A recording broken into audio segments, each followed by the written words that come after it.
છે, રામ છે, અખિલ બ્રહ્માંડનો નાથ છે, એ હાથ મૂકે ને ખાલી સંકલ્પ કરે, ખાલી વિચાર કરે ને તોથી આખી બ્રહ્માંડની દિશા ફેરવી નાખે એવો નાથ છે। આખી બ્રહ્માંડની એ આંખો ખાલી પલકો આંખો ખોલે ને, ભગવાન આંખો ખોલે, ભગવાન એટલે કોઈ નાની વસ્તુ નહીં। ભગવાન ખાલી આંખો ખોલે ને તો આ સતયુગ, ત્રેતા, દ્વાપર, કલયુગ આવા છે ને અનંત યુગો ફરી જાય તારે એક ભગવાન છે એટલા મોટા છે। એટલા મોટા રામ, એટલા મોટા નારાયણ ખુદ હનુમાનજીને દવા લેવા મોકલતા હોય, ડોક્ટરનો સહારો લઈને ડોક્ટર જોડથી સલાહ લેતા હોય, તો ભગવાને એ દાખલો મૂક્યો છે કે આવનારા ભવિષ્યમાં, આવનારા યુગમાં માણસો ખોટા અંધશ્રદ્ધામાં રહી અને જાત જાતની ટોટકા અને વિધિઓ કરી અને ખોટી ઈલાજો કરી અને પોતાનું જીવન અને પોતાનું શરીર અને પોતાનો પ્રાણ ના છોડ ત્યાગી દે કોઈ રોગના કારણે।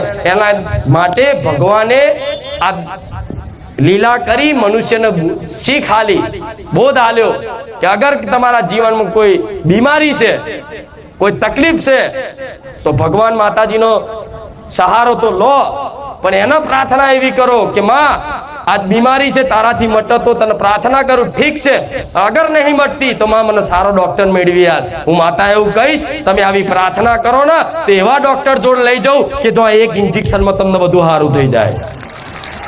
સત્ય છે કે નહીં? પણ ભગવાન ખુદ આ દાખલો મેલ્યો। રામ ધારત તો ઉભા કરી દેત ને તથાસ્તુ થઈ જાત ને।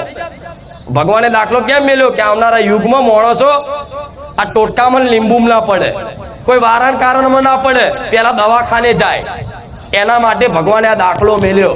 છતાંય આજના માણસો બીમાર હોય તો ભુવા જોડ જાય, એટલે પેલા ડોક્ટર જોડ જા, હાફ કઈડે તો પેલા ભુવા જોડ જાય, એટલે પેલા દવાખાને જા। અત્યારે હારી ભગવાને બધી ટેકનોલોજી બનાવી છે, ઇન્જેક્શનો હારા બનાવ્યા છે। પેલા તો હાફ નું ઝેર ઉતારવા મંત્ર ફૂંકતા, આજ મંત્ર ફૂંકતા લઈ જતા માણસ મરી જાય, એટલો પેલા હોસ્પિટલ લઈ જવો ને તો ઇન્જેક્શનમાં મારો ભગવાન સારું કરી દે।